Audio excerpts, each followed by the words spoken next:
The morning of October 15, 2008, began like any other in the small town of Cedar Falls, Iowa.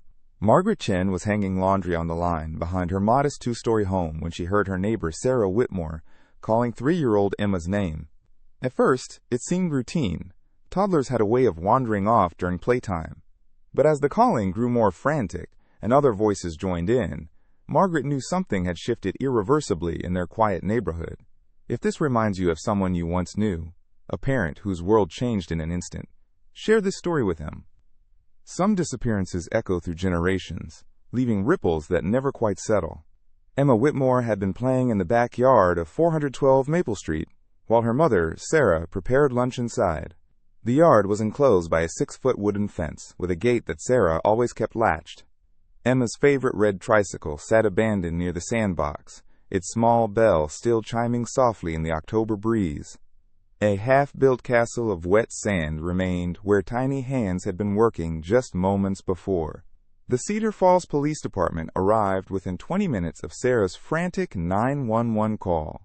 Detective Raymond Torres, a veteran of 15 years with kind eyes that had seen too much, immediately recognized the gravity of the situation. There was no sign of forced entry, no indication of struggle.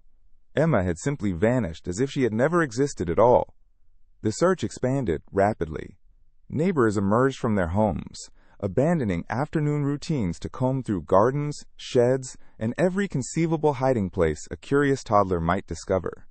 The fire department brought search dogs that picked up Emma's scent leading to the front gate, then nothing.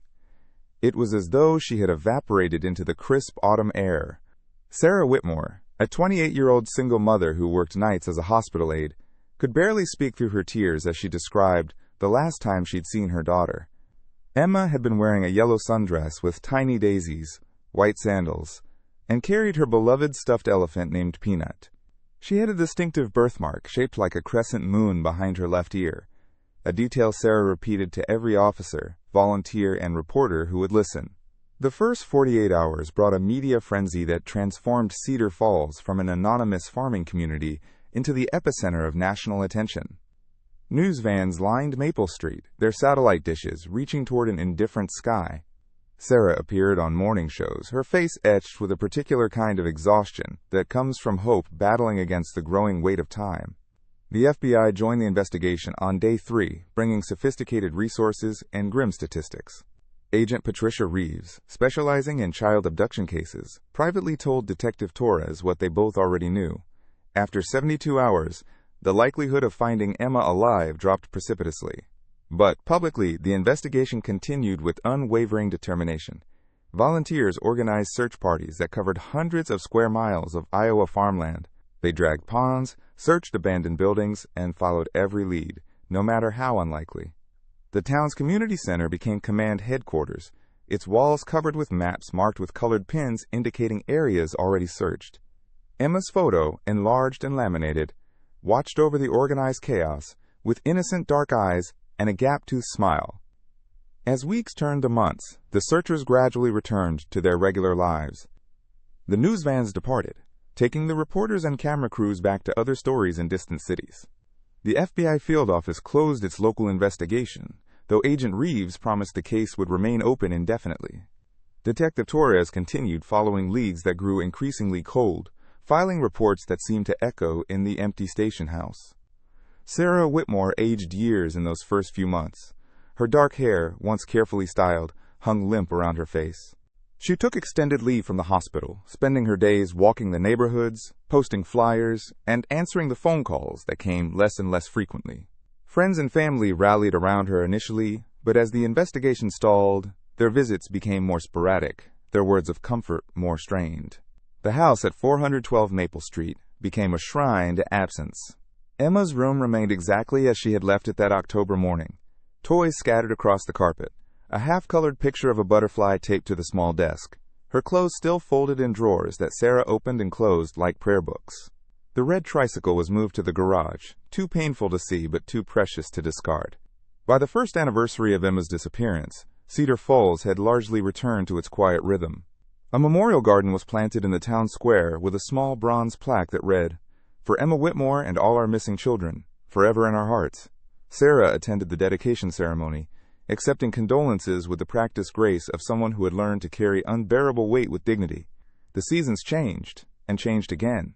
The case file gathered dust in the detective's office filing cabinet, pulled out periodically when new tips came in, usually around anniversaries or when similar cases made national news. Sarah eventually returned to work, moving through her shifts at the hospital with mechanical efficiency.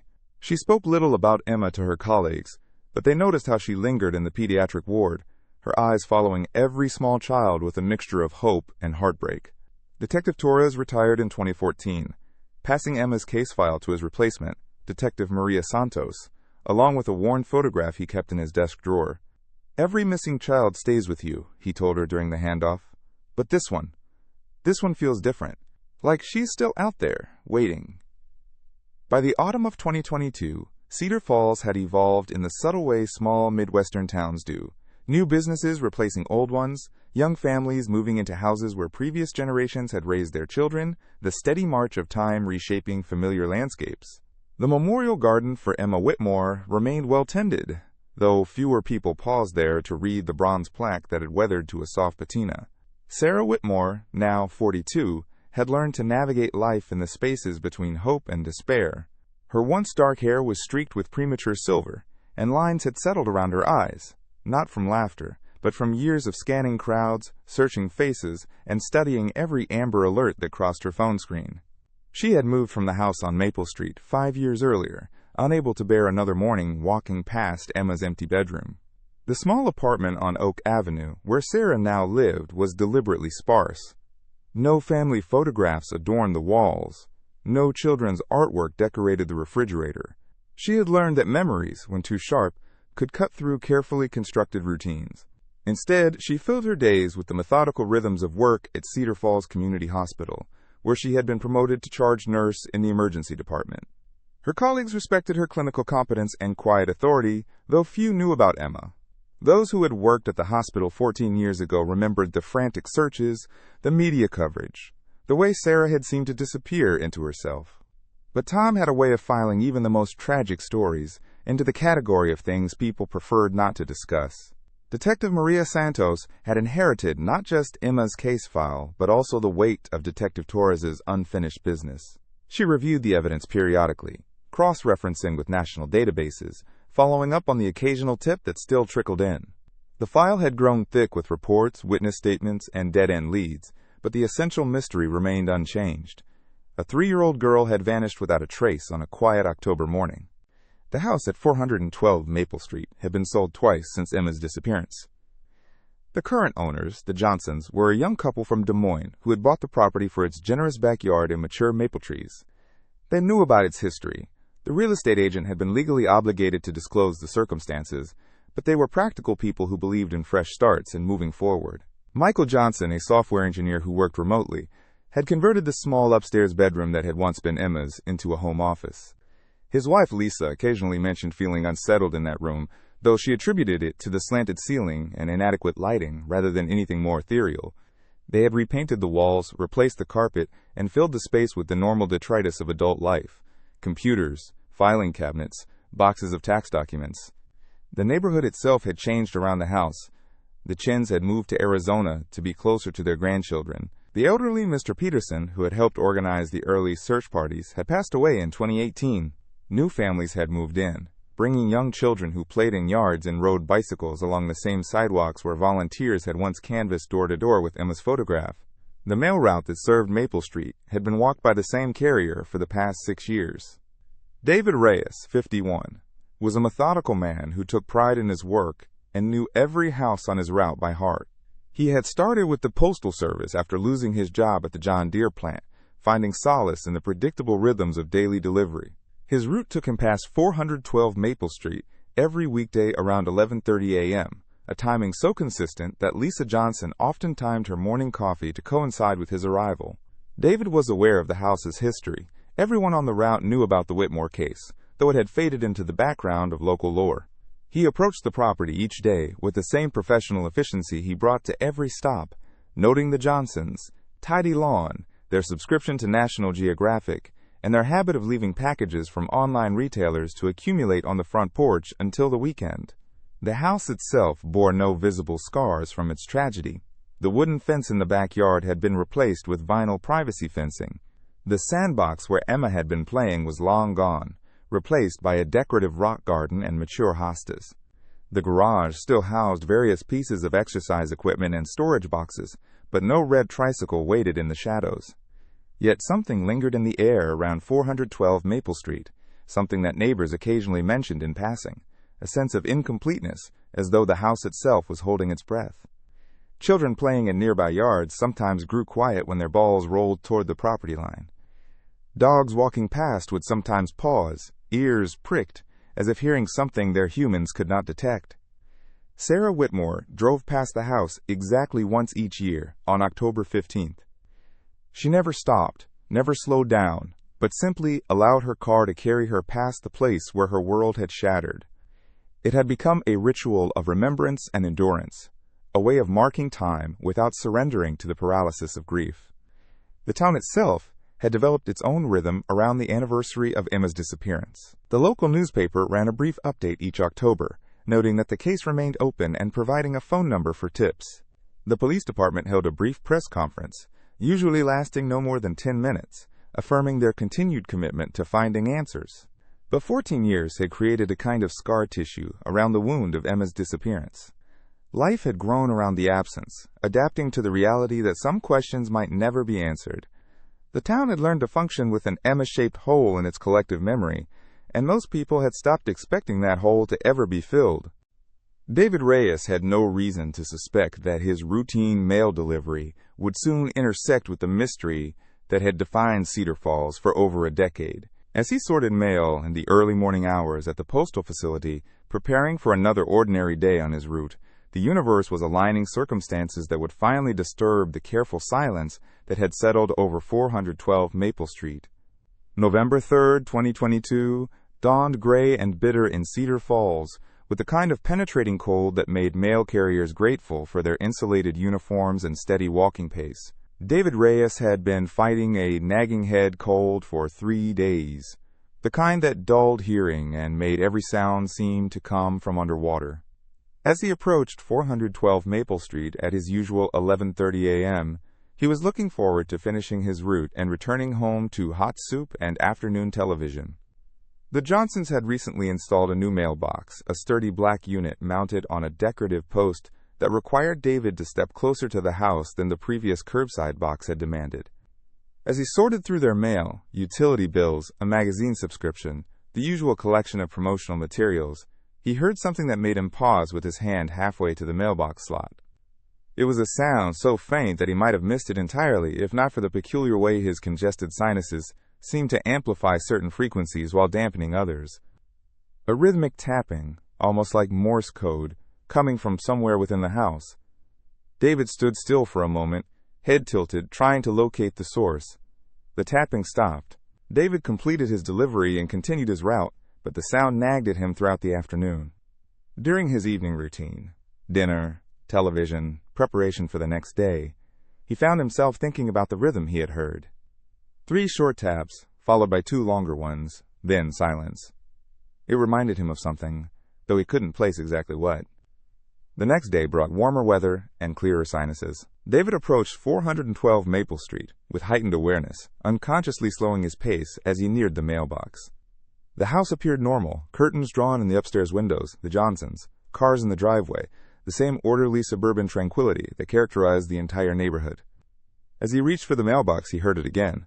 The same rhythmic tapping, definitely coming from within the house, but muffled as though traveling through layers of material. This time, however, the pattern was different. 5 short taps in rapid succession, a pause, then 3 more. David found himself standing on the sidewalk longer than necessary, straining to hear. The sound came again, and this time he was certain.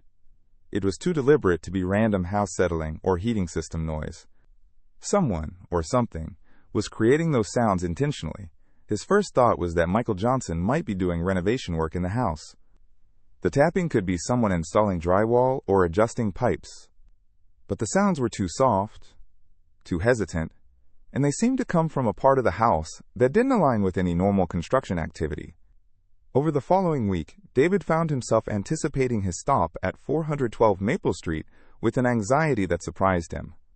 The tapping didn't occur every day, but when it did, it followed patterns that seemed almost like attempts at communication. Sometimes it was rapid and urgent, other times slow and deliberate. Always it came from what seemed to be an interior wall of the house, somewhere on the first floor but muffled by barriers that made pinpointing the exact location impossible. David had worked for the Postal Service long enough to understand the importance of minding his own business. Mail carriers saw and heard many things during their routes: domestic arguments, financial difficulties, family celebrations, and private sorrows. The unwritten rule was to deliver the mail efficiently and discreetly, avoiding involvement in the personal dramas that occasionally spilled into public view. But the sounds from 412 Maple Street began to follow him home. During quiet moments, washing dishes, reading before bed, waiting for his morning coffee to brew, he would find himself thinking about those deliberate patterns of tapping. They reminded him of something from his childhood, some half-remembered game or code that children use to communicate secrets. On November 15th, a particularly clear and cold morning, David arrived at 412 Maple Street to find Lisa Johnson retrieving her newspaper from the driveway. They exchanged pleasantries, comments about the weather, hopes for a mild winter, and David found himself studying her face for any sign of awareness about the sounds he had been hearing. Lisa appeared completely normal. She mentioned that Michael was traveling for work, complained mildly about their heating bill, and asked if David had seen their cat, Whiskers, who had been missing for 2 days. There was no indication that she had heard anything unusual inside her own home, no suggestion that she was aware of the rhythmic tapping that had begun to dominate David's thoughts. That afternoon, David did something he had never done in 6 years of mail delivery. He researched the history of a house on his route. The internet search for 412 Maple Street, Cedar Falls, Iowa, brought up dozens of articles about Emma Whitmore's disappearance, including photos of the search efforts, interviews with family members, and updates from various anniversaries over the years. David studied the photographs of 3-year-old Emma with growing unease. Her dark eyes seemed to look directly at him from the computer screen, and her gap-toothed smile reminded him of his own niece at that age. The articles described the exhaustive search efforts, the FBI investigation, and the gradual acceptance that Emma might never be found. One detail from the coverage particularly caught David's attention. Emma had been described by her mother as a child who loved to play hiding games.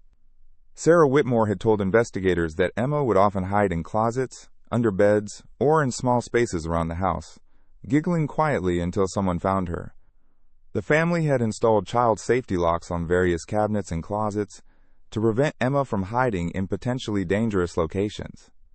As David read about the investigation, he learned that the house had been thoroughly searched multiple times during the first weeks after Emma's disappearance.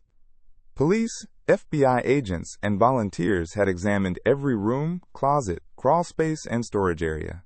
They had used specialized equipment to detect any signs of disturbance in the walls, floors, or basement areas. The consensus had been absolute. Emma was not in the house. But 14 years had passed since those searches. The house had been sold twice, renovated by different owners, and subjected to various modifications. Walls had been repainted, rooms had been reconfigured, and new construction had been added. What if something had been overlooked? What if the passage of time had revealed something that had remained hidden during the initial investigation? David spent the evening trying to rationalize what he was thinking. The sounds were probably just normal house noises, amplified by his imagination and given sinister meaning by his knowledge of the property's history. Old houses made all sorts of sounds: settling foundations, expanding pipes, small animals in the walls. The fact that the patterns seemed deliberate was likely just his brain imposing order on random noise, the same way people saw faces in clouds or heard messages in static. But as he lay in bed that night, David found himself counting the rhythm he remembered from that morning's delivery. 3 short, 2 long, pause, 3 short again. The pattern reminded him of something specific, something from his own childhood that seemed just beyond the edge of memory. It wasn't until he was drifting off to sleep that the memory finally surfaced. When he was 8 years old, his family had lived in an old farmhouse outside Cedar Falls. During a particularly severe thunderstorm, he and his younger sister had been frightened by the wind and lightning. To distract them, their father had taught them a tapping game, a simple code that allowed them to communicate through the walls of their adjacent bedrooms. 3 short taps meant, "Are you there?" 2 long taps meant, "Yes." 3 short taps repeated meant, "Are you okay?" David sat up in bed, suddenly wide awake. If someone was tapping that exact pattern, they weren't making random noise. They were trying to communicate using a code that any child might instinctively understand, a desperate attempt to let someone know they were there, that they were alive, that they needed help. David Reyes spent a sleepless night wrestling with a decision that seemed to grow more urgent with each passing hour. By dawn, he had convinced himself that he was probably imagining patterns where none existed, projecting meaning onto ordinary house sounds because of what he knew about the property's tragic history. But as he prepared for his morning route, the logical part of his mind warred with a growing certainty that something was terribly wrong at 412 Maple Street. His hands shook slightly as he sorted the mail for Maple Street, and he found himself checking the clock repeatedly, dreading and anticipating his usual 11:30 arrival at the Johnson house. When he finally approached the familiar mailbox, David positioned himself deliberately, standing as close to the house as his official duties would allow. The minutes stretched by in silence. David pretended to organize his mail satchel, then to check his delivery scanner, buying time while he listened intently. Just as he was beginning to feel foolish, the sound came again. 3 short taps, pause, 2 long taps, pause, 3 short taps. The pattern was so clear, so deliberately paced, that David felt his chest tighten with a mixture of fear and certainty. This time, after a moment's hesitation, David responded. Using his knuckles against the metal mailbox post, he tapped back. 2 long taps, indicating yes. The silence that followed seemed to stretch forever. Then, from within the house, came a rapid series of taps, urgent, excited, almost frantic in their intensity. Someone inside had heard his response and was trying desperately to communicate. David's training in Postal Service protocol had never covered situations like this. He knew he should deliver the mail and continue his route, reporting anything suspicious through proper channels. But the frantic tapping from inside the house made it impossible to simply walk away.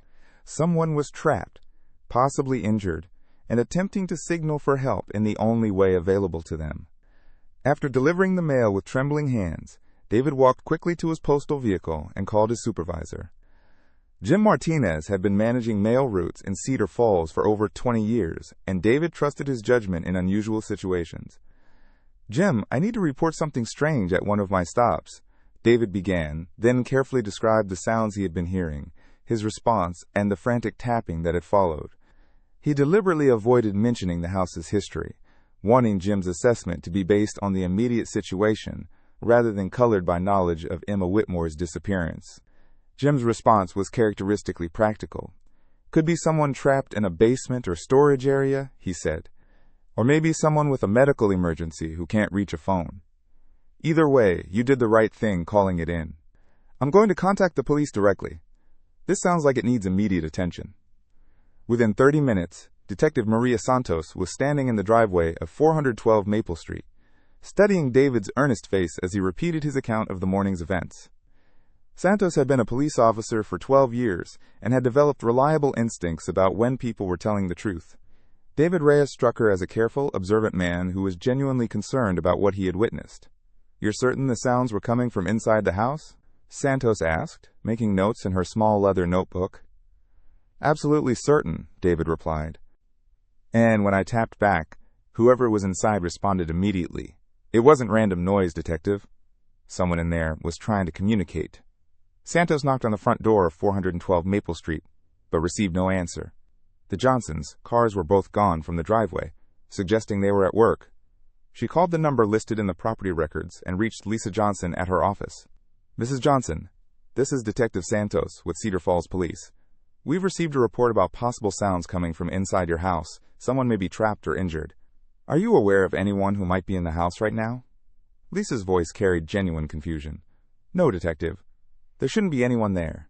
Michael is in Chicago until tomorrow, and I've been at work since 8 this morning. We don't have any construction work scheduled, and we certainly haven't given anyone permission to be in the house. We'd like permission to check the interior of the house, just to make sure no one has broken in or been injured," Santos explained. "Would you be able to meet us there, or provide authorization for us to enter?" "Of course. Lisa replied immediately. "I can be there in 20 minutes. Should I be worried? Is someone hurt?" Santos chose her words carefully. "We're just being thorough, ma'am. A postal worker reported hearing what sounded like someone tapping for help from inside your house. It could be nothing, but we want to make sure." While they waited for Lisa Johnson to arrive, Santos questioned David more thoroughly about the timing and nature of the sounds. She also used her radio to run a quick background check on the Johnsons, confirming that they were exactly who they appeared to be, a young professional couple with no criminal history and no outstanding warrants. David remained at the scene, though Santos had offered to let him continue his route. Something about the urgency of the morning's tapping had convinced him that time might be critical. He found himself studying the house's exterior, trying to identify which interior wall might correspond to the location from which the sounds had emanated. Lisa Johnson arrived in a state of controlled anxiety, clutching her house keys and looking repeatedly at the windows of her home as though expecting to see evidence of an intruder. She was a petite woman in her early 30s with shoulder-length brown hair and the kind of practical demeanor that came from working in the medical field as a physician's assistant. "I just can't imagine who would be in our house," she told Santos as they approached the front door. "We've only lived here 3 years, and we know all our neighbors. Michael and I are very careful about security. We always lock our doors when we leave." As Lisa unlocked the front door, Santos noticed that David Reyes had positioned himself near the mailbox again, his head tilted in a listening posture. She gestured for Lisa to wait before entering. "Mr. Reyes, are you hearing anything now?" David stood perfectly still for nearly a minute, then shook his head slowly. "Nothing right now, Detective." But the sounds weren't constant. They came in bursts, usually when I was standing right here by the mailbox. Santos entered the house first, with Lisa close behind. The interior was exactly what she would have expected from a young professional couple. Tastefully decorated, well-maintained, with the comfortable clutter of people who worked full-time and managed household chores in their spare time. Nothing appeared disturbed, no signs of forced entry or struggle. They moved systematically through the first floor: living room, kitchen, dining room, half-bathroom, and a small den that Michael used as a secondary office space. Santos tapped on walls, opened closets, and examined any space large enough to conceal a person. Everything appeared normal. The sounds definitely came from the first floor. David called through the open front door. "Somewhere along this wall," he added, pointing to the side of the house that faced the street. Inside, that wall contained the living room and part of the kitchen. Santos examined both areas carefully, but found nothing unusual. The walls were solid drywall over what appeared to be standard wood frame construction.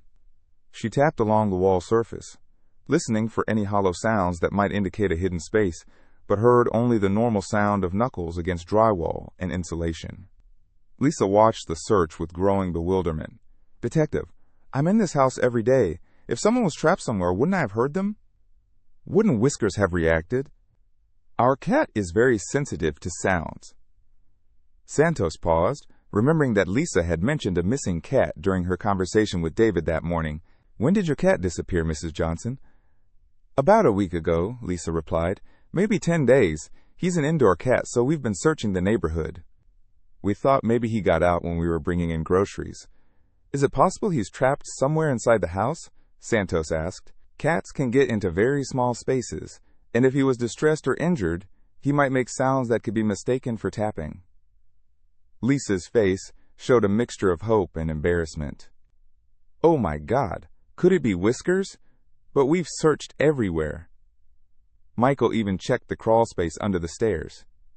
Santos asked to see the crawl space access. Located in a hallway closet, it was a small opening barely large enough for an adult to squeeze through. Using her flashlight, Santos examined the area beneath the first floor, but found only normal basement utilities and no sign of a trapped animal. As they completed the first floor search, Santos found herself thinking about the case file that had been passed down from Detective Torres. Emma Whitmore had vanished from this very house 14 years ago, and despite exhaustive searches, no trace of her had ever been found. The timing of David's report, a mysterious tapping from inside the walls, seemed too coincidental to ignore completely. But Santos was also a practical investigator who had learned to focus on evidence rather than speculation. The most likely explanation for the sounds was exactly what Lisa had suggested: a trapped animal, possibly the missing cat, making noise from some concealed location that they hadn't yet discovered. "Mrs. Johnson, we'd like to continue searching the house more thoroughly," Santos said. "Would you mind if we checked the second floor and the basement? If your cat is trapped somewhere, time could be critical." "Of course," Lisa replied immediately. "Search anywhere you need to. If Whiskers is hurt, and I've been walking past him for days."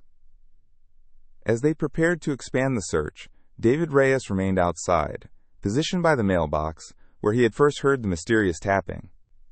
Something about the detective's methodical approach and Lisa Johnson's genuine concern was reassuring, but he couldn't shake the feeling that they were missing something important. The sounds he had heard weren't random or panicked like those of a trapped animal.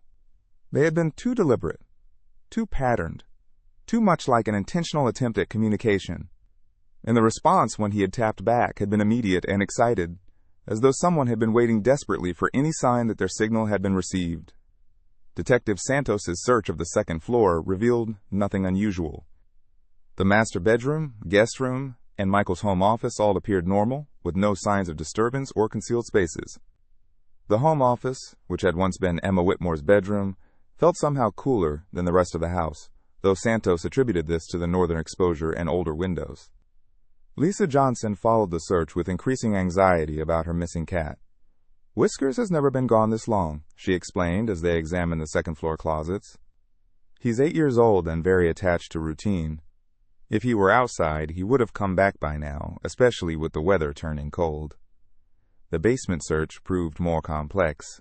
The foundation of 412 Maple Street was typical of homes built in the 1950s, a combination of poured concrete and stone block construction with several small utility rooms and storage areas. Santos methodically examined each space, calling softly for the missing cat, while using her flashlight to peer into dark corners and crevices. In the far corner of the basement, behind the furnace and water heater, Santos discovered a narrow access panel that provided entry to the space beneath the front porch. The opening was barely 18 inches square, secured with screws that showed signs of having been removed and replaced multiple times over the years. "Mrs. Johnson, do you know what this access panel is for?" Santos asked, pointing her flashlight at the small opening. Lisa studied the panel with confusion. "I've never noticed it before. Michael handles most of the maintenance issues. Could Whiskers have gotten in there somehow?" Santos used her multi-tool to remove the screws holding the panel in place. The opening revealed a cramped crawl space that extended under the front porch and part of the living room. The area was thick, with dust and cobwebs, suggesting it hadn't been disturbed recently, but Santos could see that the space was larger than it initially appeared. Using her flashlight and crouching low, Santos crawled into the access space. The area beneath the porch was perhaps 3 feet high and extended about 12 feet in length. Old newspaper had been scattered on the ground as insulation, and she could see evidence of mice or other small rodents, but no sign of the missing cat. As Santos prepared to back out of the crawl space, her flashlight beam caught something that made her pause. In the far corner, where the space narrowed to almost nothing, something had been deliberately placed, not dropped or lost, but positioned with care. She crawled closer, her flashlight revealing a small bundle wrapped in what appeared to be plastic sheeting. The bundle was roughly the size of a shoebox, secured with duct tape that had yellowed with age. Next to it, almost hidden beneath layers of old newspaper, was a child's stuffed elephant, its gray fabric faded but still recognizable. Santos felt her heart rate increase as she carefully photographed the items with her phone before touching anything. The stuffed elephant matched the description of Emma Whitmore's beloved toy, Peanut, that had disappeared with her 14 years ago. The wrapped bundle suggested something much more serious than a missing cat. "Mrs. Johnson," Santos called from within the crawl space, her voice carefully controlled. "I need you to step back and wait upstairs. I'm going to call for additional assistance." Lisa's voice carried immediate alarm. "Did you find Whiskers? Is he hurt?" "I found something that requires investigation," Santos replied diplomatically. "Please wait upstairs while I contact my department." Santos carefully backed out of the crawl space, sealing the access panel temporarily with police tape before climbing the basement stairs. Lisa Johnson waited in the kitchen, her face pale with growing awareness that this situation had moved far beyond a search for her missing cat. "Mrs. Johnson, I need to ask you to leave the house while we conduct a more thorough investigation," Santos said gently. "This has become a potential crime scene, and we need to preserve any evidence while our forensic team examines what I found in the crawlspace." "Evidence of what?" Lisa asked, though her expression suggested she was beginning to understand. "Detective, this is about that little girl, isn't it? The one who disappeared from our house before we bought it?" Santos made the necessary phone calls with practiced efficiency. The Iowa Bureau of Criminal Investigation was notified, the county coroner was placed on standby, and a forensic team was dispatched from Des Moines. She also made a more difficult call to Sarah Whitmore, now living across town, to inform her that new evidence had been discovered in the case of her daughter's disappearance. David Reyes remained at the scene, though Santos had again offered to let him continue his route. Something about his steady presence and careful observations made her want to keep him available for consultation. As they waited for the forensic team to arrive, Santos asked David to demonstrate exactly where he had been standing when he heard the tapping sounds. "Right here," David said, positioning himself by the mailbox. "The sound seemed to come from that area of the house," he added, pointing to the wall that corresponded to the living room interior. Santos considered the geometry of the house. The crawl space she had discovered extended under the front porch and part of the living room. If someone were trapped in that space, tapping on the wooden support beams or floor joists, the sound might indeed be audible from the location where David had been standing. But the crawl space was only accessible through the basement panel, which had been secured with screws. No one could have entered that space from inside the house without tools and deliberate effort. And the dust patterns Santos had observed suggested the space hadn't been disturbed recently. The forensic team arrived within 2 hours, led by Agent Jennifer Walsh from the Iowa Bureau of Criminal Investigation. Walsh was a veteran forensic investigator with 15 years of experience in child abduction and homicide cases. She listened to Santos's briefing with professional calm, but her expression grew more serious when she viewed the photographs Santos had taken in the crawlspace. The stuffed elephant alone would be significant evidence, Walsh told Santos quietly, but finding it with what appears to be a wrapped bundle suggests we may be dealing with human remains. We need to proceed very carefully, both for evidentiary purposes and out of respect for the family. Agent Walsh's team worked with methodical precision.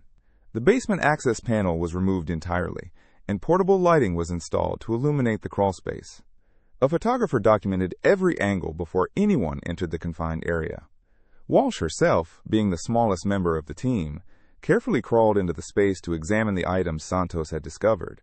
The stuffed elephant was carefully bagged as evidence, though Walsh noted that its condition suggested it had been in the crawlspace for many years. The fabric was discolored and had the musty smell of long-term moisture exposure, but it remained intact. More concerning was the wrapped bundle, which appeared to contain organic material and showed signs of advanced decomposition. "We're going to need the coroner here," Walsh radioed to her team. "This appears to be human remains, possibly a child based on the size." Outside the house, a small crowd had gathered as word spread through the neighborhood. David Reyes found himself answering questions from neighbors who remembered the original search for Emma Whitmore 14 years earlier. Margaret Chen, now in her 70s but still living next door, approached David with tears in her eyes. "I always believed that little girl was still here somewhere," Margaret said quietly. "All these years, every time I looked at this house, I felt like she was still waiting for someone to find her." Detective Santos received authorization to expand the investigation throughout the entire property. Ground-penetrating radar was brought in to examine the basement floor and backyard areas. Additional forensic technicians began a systematic search of every room, looking for any evidence that might have been overlooked during the original investigation 14 years earlier. Sarah Whitmore arrived at the scene just as the coroner's van pulled into the driveway. She was accompanied by her sister Jennifer, who had driven over from Iowa City upon hearing the news. Sarah appeared smaller and more fragile than Santos had expected, though her eyes held the same fierce determination that had sustained her through 14 years of not knowing. "Detective Santos?" Sarah approached with careful composure. "Is it her? Is it Emma?" "We've found remains that appear to be those of a child," Santos replied gently. "We've also recovered a stuffed elephant that matches the description of your daughter's toy. But we won't have definitive identification until after the forensic examination." Sarah nodded, her sister's arm around her shoulders for support. "Can I see the elephant? I would know immediately if it's Peanut." Agent Walsh emerged from the house carrying the evidence bag containing the stuffed toy. Even through the clear plastic, the gray elephant was clearly visible, its small black eyes and distinctive red collar unmistakable. Sarah's legs nearly gave way. "That's Peanut," she whispered, her voice breaking. Emma never went anywhere without him.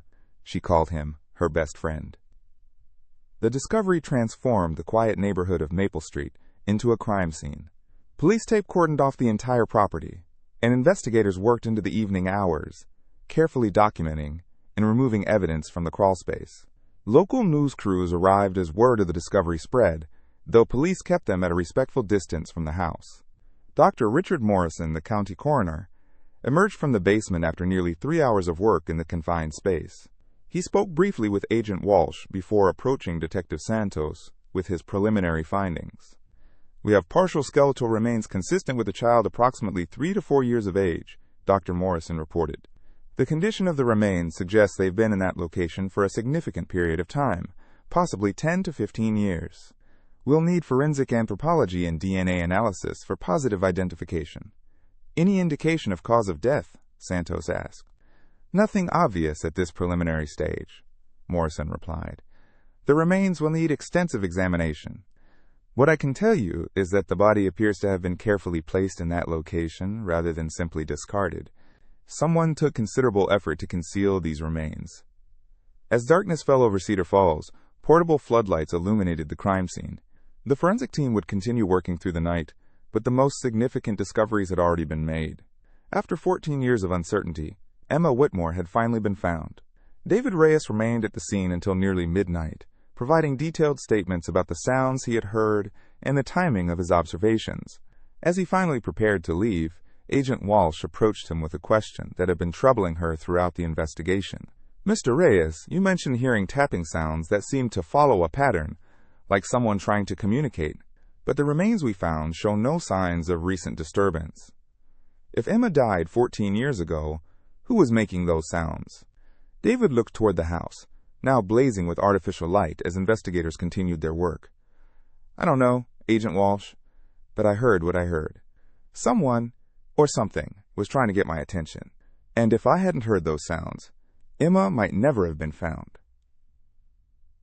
As the investigation continued into the early morning hours, one mystery had been solved while another had taken its place. Emma Whitmore's body had been discovered, bringing closure to one of Cedar Falls' most haunting cases.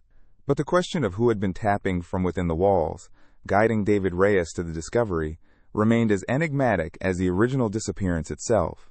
The following morning brought a somber atmosphere to Cedar Falls as news of Emma Whitmore's discovery spread throughout the community. The local newspaper's headlines read, "Missing Child Found After 14 Years," and by noon, national news outlets had picked up the story. The house at 412 Maple Street, which had gradually faded from public attention, was once again the center of intense scrutiny. Sarah Whitmore spent the night at her sister's house, surrounded by family members who had traveled from across Iowa to provide support. She had waited 14 years for this moment, but the reality of finally knowing Emma's fate brought a complex mixture of relief and profound grief. At least the terrible uncertainty was over, but now she faced the finality of accepting that her daughter was truly gone. Detective Santos arrived at the crime scene early, finding Agent Walsh already coordinating with the forensic team. The overnight work had yielded additional evidence, several small personal items that appeared to belong to Emma, including a tiny gold bracelet and fragments of clothing that matched what she had been wearing on the day she disappeared. The positioning of the remains tells us something important, Walsh explained to Santos as they reviewed the evidence. This wasn't a random disposal site. Someone took considerable time and effort to place the body in that crawl space, along with items that were meaningful to the child. It suggests the perpetrator had some connection to Emma or wanted to ensure she was found eventually. The forensic team had also made another discovery during their methodical search of the basement. Hidden behind a false panel in the utility room was a small collection of children's toys and clothing that didn't belong to Emma. The items appeared to span several decades, suggesting that Emma might not have been the first child to suffer harm in this house. "We're expanding this into a broader investigation," Walsh told Santos. "These additional items suggest we may be looking at a pattern of behavior, rather than an isolated incident. We're cross-referencing missing children cases in Iowa, going back 30 years. Meanwhile, the question of the mysterious tapping sounds that had led to Emma's discovery continued to puzzle investigators. David Reyes had provided detailed statements about the timing and nature of the sounds, but the evidence clearly showed that Emma's remains had been undisturbed for many years. Lisa and Michael Johnson, who had returned from Chicago overnight, were interviewed extensively about their time in the house. Both insisted they had never heard any unusual sounds, never noticed anything suspicious, and had no knowledge of the crawl space where Emma's body had been found. "We bought this house because we thought it had been thoroughly investigated," Michael told Detective Santos during his interview. The real estate agent said the police had searched every inch of the property. How is it possible that a child's body was here for 14 years without being discovered? Santos had been wondering the same thing. She spent the morning reviewing the original case files from 2008, studying the search protocols and evidence logs from the initial investigation. Detective Torres and his team had indeed conducted what appeared to be a thorough search of the property, including the basement areas. The original report showed that investigators had examined the basement crawl spaces, but there was no specific mention of the access panel behind the furnace. It was possible that the opening had been overlooked during the frantic early days of the search, or that it had been concealed more effectively at the time. Agent Walsh's team made another significant discovery around midday. While examining the living room area directly above where Emma's body had been found, they used specialized equipment to scan the walls and flooring. Behind what appeared to be a normal interior wall, they detected a void space that shouldn't have existed, according to the house's original blueprints. "There's been some modification to the interior structure of this house," Walsh explained to Santos. "Someone created a hidden space behind the living room wall, large enough for a person to access the crawl space without going through the basement." The revelation changed everything about the investigation. If there was a concealed entrance to the crawl space, it meant someone could have accessed that area without being detected during the original search. It also raised the possibility that the mysterious tapping sounds David had heard were coming from someone who knew about the hidden space and was using it for unknown purposes. The forensic team carefully removed a section of the living room wall, revealing a narrow passage that connected to the crawl space where Emma's body had been found. The passage was barely wide enough for an adult to squeeze through, but it would have been easily accessible to a child Emma's age. More disturbing was what they found inside the hidden passage, evidence that someone had been using it recently. Fresh scratches on the wooden beams, a small battery-powered flashlight that still worked, and most unsettling of all, a notebook containing what appeared to be a detailed map of the house's hidden spaces. The notebook was filled with observations written in careful handwriting, dates and times when the current residents were away from the house, notes about their daily routines, and detailed drawings of the concealed passages. The most recent entries were dated just weeks before David Reyes first heard the tapping sounds. "Someone has been living in the walls of this house," Walsh told Santos grimly. "They've been watching the Johnson family, learning their schedules, and using these hidden spaces to move around undetected."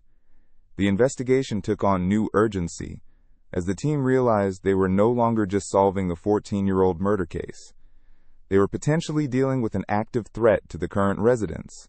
The hidden passages were extensive, connecting not just to the crawl space where Emma's body had been found, but to other areas throughout the house. Detective Santos immediately contacted Lisa Johnson with instructions to stay away from the house until the investigation was complete. The revelation that someone had been secretly living within the walls of their home was terrifying, but it also provided a possible explanation for the tapping sounds that had led to Emma's discovery. "Mrs. Johnson, we believe someone has been accessing hidden spaces in your house without your knowledge," Santos explained carefully. "We need to ask, have you ever felt like someone was watching you? Have you noticed any items moved or missing? Any sense that someone else had been in the house when you weren't home?" Lisa's voice was shaky as she responded. "There were times when I felt uneasy in the house, especially in the evening, and things did seem to get moved around sometimes. I thought maybe it was just Michael and me forgetting where we put things. But now, oh God, someone was actually in our house while we were sleeping?" The forensic team's discovery of the hidden passages also shed new light on Emma's original disappearance. If the concealed spaces had existed 14 years ago, it was possible that Emma had discovered them during her play and become trapped inside. The evidence suggested she had died in the hidden passage and been moved to the crawl space later, possibly by someone who wanted to conceal what had happened. But the timeline raised troubling questions. If Emma had accidentally died in the hidden passages, who had moved her body to the crawl space? Who had created the elaborate system of concealed spaces throughout the house? And, most critically, who had been using those spaces in recent weeks to spy on the Johnson family? As the investigation expanded, Agent Walsh's team made contact with the previous owners of 412 Maple Street to ask about the hidden passages. The response was shocking. Neither the current owners nor the previous two sets of residents had any knowledge of the concealed spaces. The modifications appeared to have been made before any of them had lived in the house. We're looking at someone who has had access to this property for years, possibly decades, Walsh told the assembled investigative team. Someone who knows the house better than any of its official residents and has been using it for purposes we're only beginning to understand. The search of the hidden passages continued into the evening, yielding more evidence of long-term habitation, stored food, blankets, personal hygiene items, and most disturbing of all, photographs of the various families who had lived in the house over the years. The pictures showed intimate moments, families eating dinner, children playing, couples sleeping, all taken from concealed vantage points within the walls. Among the photographs was a series showing Emma Whitmore playing in the backyard on the day she disappeared. The images documented her final hours in chilling detail, including pictures of her discovering the entrance to the hidden passages. The final photograph in the sequence showed Emma crawling into the concealed space behind the living room wall, smiling with the excitement of a child who had found the perfect hiding place. She had never emerged. The photographs found in the hidden passages led investigators to a revelation that transformed the entire understanding of Emma Whitmore's case. The images weren't just random surveillance. They told a deliberate story carefully curated and arranged in chronological order. Among them was a collection of Polaroid pictures dating back to the 1980s, showing different families who had lived at 412 Maple Street over the decades. Agent Walsh studied the photographs with growing unease. "This isn't the work of a predator or opportunistic criminal," she told Detective Santos. "Someone has been systematically documenting life in this house for nearly 40 years. They've been watching families, learning their routines, and for some reason, preserving memories of their time here." The forensic team's exploration of the hidden passages revealed an elaborate network that extended far beyond what they had initially discovered. The concealed spaces connected to nearly every room in the house, with carefully constructed observation points that allowed someone to watch the residents without being detected. More disturbing was the evidence that these modifications had been made gradually over many years, suggesting someone with long-term access to the property. Dr. Patricia Hendricks, a criminal psychologist brought in to consult on the case, reviewed the evidence with particular attention to the way the photographs were organized and the personal items that had been collected. Her assessment provided a new perspective on the mysterious inhabitant of 412 Maple Street. "This doesn't fit the profile of someone intent on harming these families," Dr. Hendricks explained to the investigative team. "The behavior suggests someone who sees themselves as a protector or guardian. Look at how carefully the children's belongings have been preserved, how the photographs focus on happy family moments rather than vulnerable situations." The revelation prompted Agent Walsh to reconsider the circumstances of Emma's death. The forensic examination had revealed no signs of violence or intentional harm. Emma appeared to have suffered an accidental death, possibly from becoming trapped in the narrow passages and being unable to find her way out. The person living in the walls had discovered her body and carefully preserved it, along with her beloved stuffed elephant and other personal items. "We may be dealing with someone who has been trying to protect this house and its families for decades," Dr. Hendricks continued. "The recent tapping sounds that led to Emma's discovery weren't random. They were deliberate signals meant to ensure she would finally be found and properly laid to rest." Detective Santos found herself thinking about David Reyes's description of the tapping patterns. The sounds had followed a code that any child might understand. A simple way of asking, "Are you there?" and responding, "Yes." It suggested someone who understood how children communicated, someone who had been watching families with children for many years. The investigation took another turn when Agent Walsh's team discovered a small room hidden behind a false wall in the basement. Unlike the cramped passages elsewhere in the house, this space had been carefully furnished with a cot, shelving, and personal belongings that painted a picture of long-term habitation. Among the items in the hidden room was a collection of journals dating back to 1985. The entries, written in the same careful handwriting found in the recent notebook, documented decades of watching over the families who lived at 412 Maple Street. The journals revealed the identity of the house's secret guardian and explained the tragic circumstances that had led to Emma's death. The journals belonged to Thomas Whitmore, Emma's grandfather, who had supposedly died in a car accident in 1987. According to the entries, Thomas had faked his death to escape gambling debts that had put his family in danger. He had been living secretly in the hidden spaces of his former home ever since, watching over the property and the families who lived there. "I couldn't bear to leave completely," read one entry from 1988. "This house holds all my memories of Mary and the children. I built these spaces so I could stay close, make sure no harm came to anyone who lived here. I became the house's guardian, its silent protector." The journals documented Thomas's growing attachment to each family that lived in the house after him. He had watched children grow up, celebrated their achievements from the shadows, and mourned when families moved away. When his son David sold the house after Thomas's supposed death, Thomas had remained behind, unable to abandon his self-appointed role as protector. The entries from October 2008 revealed the heartbreaking truth about Emma's disappearance. Thomas had been watching his granddaughter play in the backyard when she discovered one of the hidden entrances he had forgotten to properly conceal. Emma, delighted by her discovery, had crawled into the passages to explore. "She was so excited to find my secret places," Thomas had written, "just like her father used to be when he was small. I watched her crawling through the passages, giggling with joy. But the space is so narrow in some places, and she got turned around. By the time I realized she was in trouble, it was too late." Emma had become wedged in one of the narrower sections of the passage system, unable to move forward or backward. Thomas had tried to reach her, but his adult size prevented him from accessing the area where she was trapped. He had listened helplessly as his granddaughter's cries grew weaker and eventually stopped. "I failed her," read the journal entry from that terrible day. "I built these places to protect, but instead they became a trap for my own precious granddaughter. I couldn't save her, couldn't even reach her to comfort her in her final moments." Thomas had eventually been able to recover Emma's body and had moved her to the crawl space where she was found, along with Peanut and her other belongings. He had preserved her as carefully as possible, creating a kind of shrine where he could visit and remember her. The most recent journal entries explained the tapping sounds that had led to Emma's discovery. Thomas, now in his 70s and suffering from declining health, had realized he wouldn't be able to continue his role as the house's guardian much longer. He had deliberately begun making sounds when the mail carrier was present, knowing that eventually someone would investigate and Emma would be found. "I can't take care of her anymore," read his final entry. "She deserves to be properly buried, to be with her mother again. I will guide someone to find her, and then I will disappear, as I should have done long ago." The investigation team found Thomas Whitmore 3 days later in a small cabin deep in the woods outside Cedar Falls. He was weak and malnourished, but alive.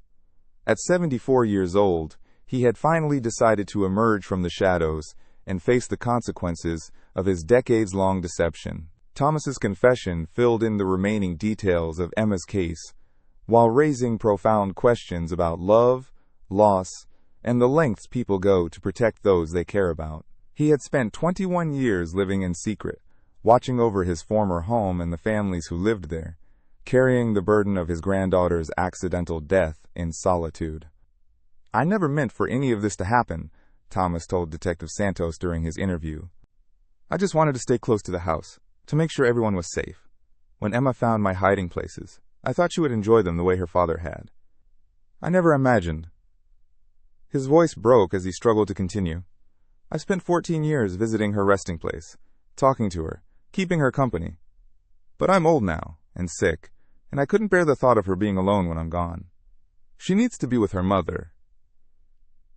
The revelation of Thomas Whitmore's survival and his role in Emma's death brought a complex mix of emotions to Sarah and the rest of the family.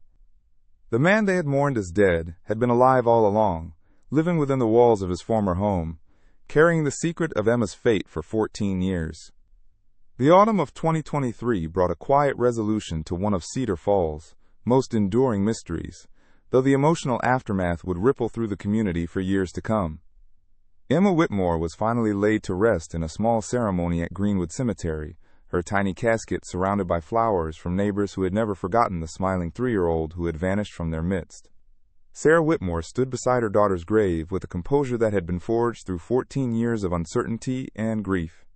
The knowledge of Emma's fate, though heartbreaking, had brought a kind of peace that she hadn't dared hope for. Emma was no longer lost, no longer waiting to be found. She was home. Thomas Whitmore, weakened by age and the emotional toll of his confession, died quietly in the county hospital 3 weeks after Emma's funeral. The charges against him had been minimal. He was elderly, in poor health, and the death had clearly been accidental. More importantly, his actions in guiding investigators to Emma's body had finally allowed his granddaughter to receive a proper burial. Sarah had visited her father-in-law once before his death, a meeting arranged by Detective Santos in the hospital's family conference room. The conversation between grandfather and mother, both mourning the same child, was private and brief. But those who witnessed it described a moment of profound forgiveness and shared grief that seemed to lift a burden both had carried alone for too long. The house at 412 Maple Street underwent extensive renovations after the investigation concluded. The Johnson family, understandably traumatized by the discovery that someone had been living in their walls for months, decided to sell the property and move to a new city. The hidden passages were sealed, the basement was renovated, and the house was gradually restored to a normal family residence. The new owners, a young couple with 2 small children, were fully informed about the property's history. They chose to purchase it partly because of the extensive renovations, and partly because they believed that love and laughter could heal even the most troubled spaces. They planted a small garden in the backyard where Emma had played her last day, and they spoke her name occasionally, keeping her memory alive in the place where she had been happiest. David Reyes continued his mail route through the neighborhood, though he never passed 412 Maple Street without remembering the morning when mysterious sounds had led him to solve a 14-year-old mystery. He had received commendation from the Postal Service and recognition from the Cedar Falls Police Department, but the experience had changed him in ways that certificates couldn't capture. "I just keep thinking about all the houses I walk past every day," David told his wife one evening as they watched the local news coverage of Emma's case. "How many secrets are hidden behind those walls? How many people are waiting for someone to notice them, to hear them calling for help?" Detective Santos closed the Whitmore case file with mixed feelings. The mystery had been solved, and justice, in its complex form, had been served. But the case had raised uncomfortable questions about how thoroughly investigations could be conducted, and how many other missing persons cases might have answers hidden in plain sight. Agent Walsh's team had expanded their investigation to examine other cold cases involving missing children in Iowa. The discovery of the additional toys and clothing in Thomas Whitmore's hidden room suggested that 412 Maple Street might have been the scene of other tragedies over the decades. Several cases were reopened for review, though none would prove as conclusive as Emma's. The forensic anthropology report on Emma's remains confirmed what the family had already accepted. She had died accidentally, most likely from positional asphyxia after becoming trapped in the narrow passage. There was no evidence of violence or intentional harm. She had simply been a curious 3-year-old who had discovered a secret place and paid the ultimate price for her exploration. Dr. Hendricks's psychological profile of Thomas Whitmore became part of a broader study on prolonged grief and isolation. His case was unusual, but not unique. There were other documented instances of people who had faked their deaths or disappeared to escape overwhelming circumstances, only to remain close to what they had lost. Thomas Whitmore spent 21 years trying to protect a house and its residents as a way of atoning for his granddaughter's death. Dr. Hendricks wrote in her final report, "His actions, while legally questionable, were motivated by love and a profound sense of responsibility. In the end, his decision to guide investigators to Emma's body was an act of love, ensuring that she would finally be properly mourned and remembered."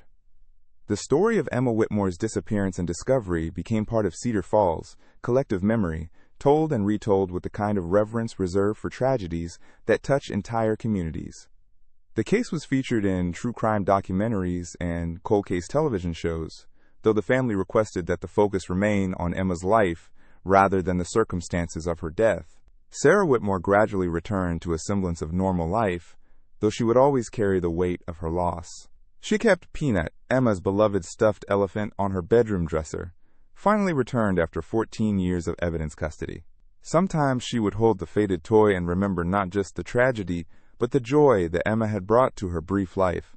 The annual memorial service at Greenwood Cemetery grew from a private family gathering to a community event honoring all missing children. People came from across Iowa to place flowers, light candles, and remember children who had vanished from their own families. Emma's story had become a symbol of hope that answers could be found, even after years of uncertainty. Margaret Chen, now in her 80s, made it her routine to visit Emma's grave every few weeks. She would bring fresh flowers and sit quietly beside the small headstone, remembering the laughter that had once echoed from the backyard at 412 Maple Street. Sometimes she would speak to Emma, telling her about the neighborhood news and the children who now played where she once had. "I always knew you were still here, sweetheart," Margaret would say during these visits. "I could feel you waiting for someone to bring you home."